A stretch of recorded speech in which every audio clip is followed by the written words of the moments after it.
Good afternoon. Thank you. I have a brief statement to make. Senator Obama is now, quote, considering a trip to Iraq. It's long overdue. It's been 871 days since he was there. And I'm confident that when he goes, he will then change his position on the conflict in Iraq, because he will see the success that has been achieved on the ground and the consequences of failure if we set dates for withdrawal as he wants to do.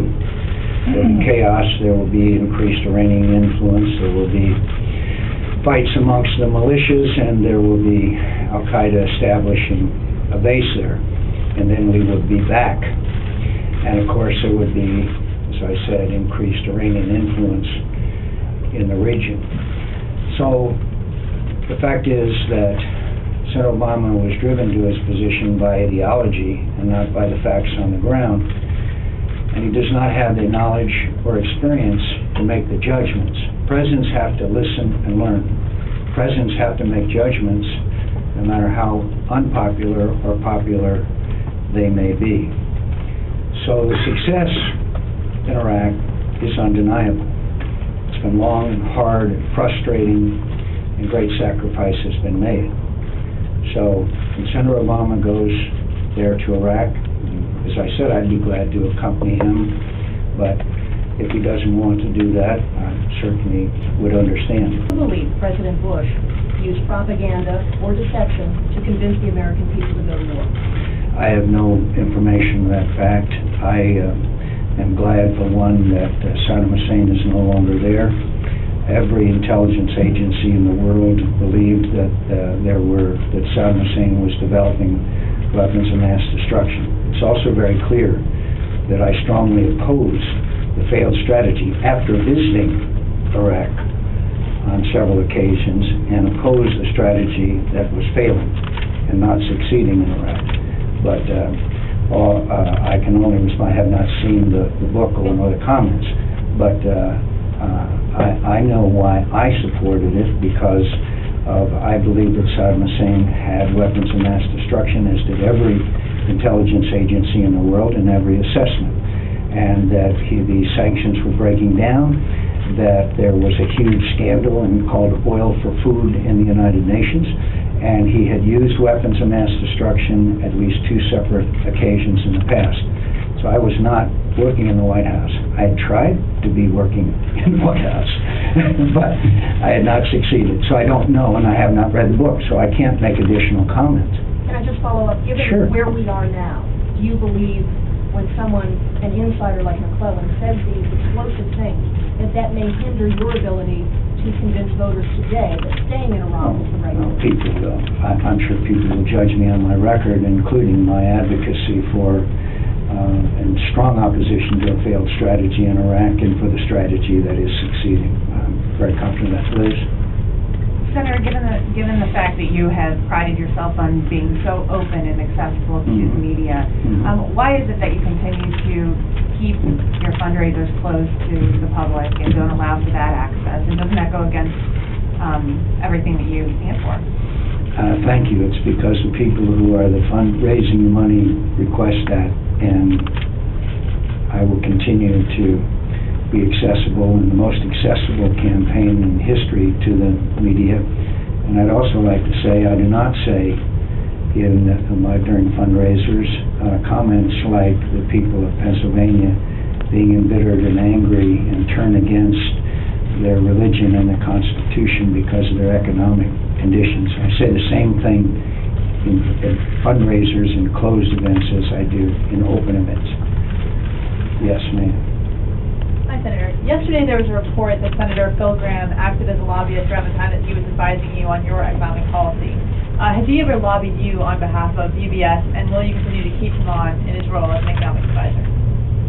Senator Gramm has one of the most honorable records of anyone who served in the United States Senate, and of course he's never lobbied me. Yes, Julia. It sounds like, given your schedule next week, you're not planning to come back for the vote on the Lieberman-Warner bill, and I'm wondering if you could say whether you decided to take a position on that climate legislation and explain why you won't be there to cast a vote, given that two of your biggest supporters are the author of that bill? Well, first of all, I have not been there for a number of votes. The same thing happened in the campaign in 2000. The people of Arizona understand that I'm running for President of the United States.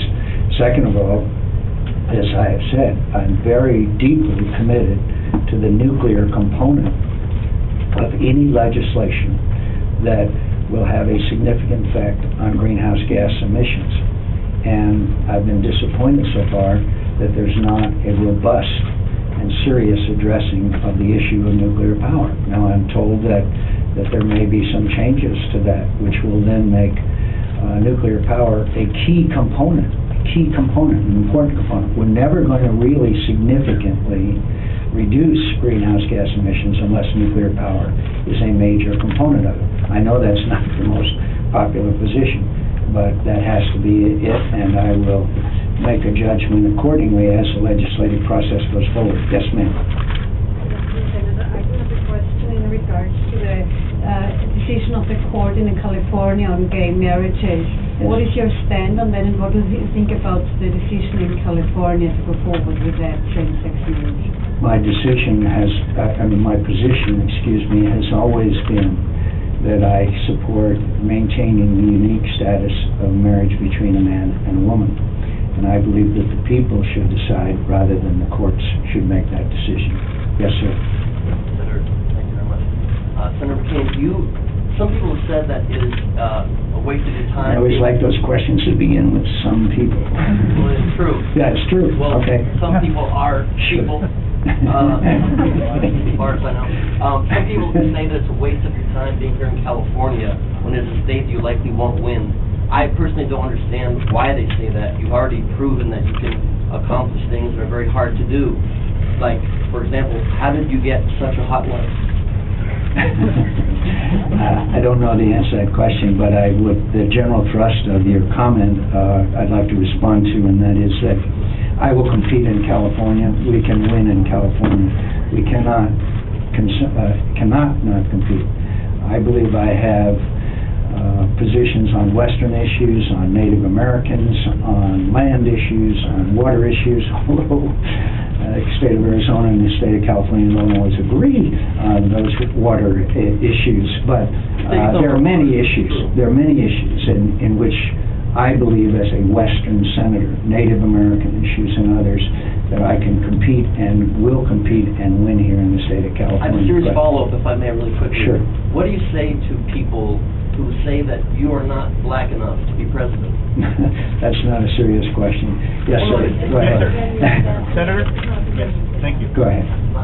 Senator, we're here in pretty much the hotbed of immigration activity. I wanted to ask you what your thoughts are, and do you support cities across the nation that classify themselves as sanctuary cities, and do you also support some of your colleagues' efforts to cut off federal funding for these sanctuary cities? And also, what are your thoughts on critics that are talking about ICE raids in workplaces, and do you support the critics that say that ICE agents have better things to do?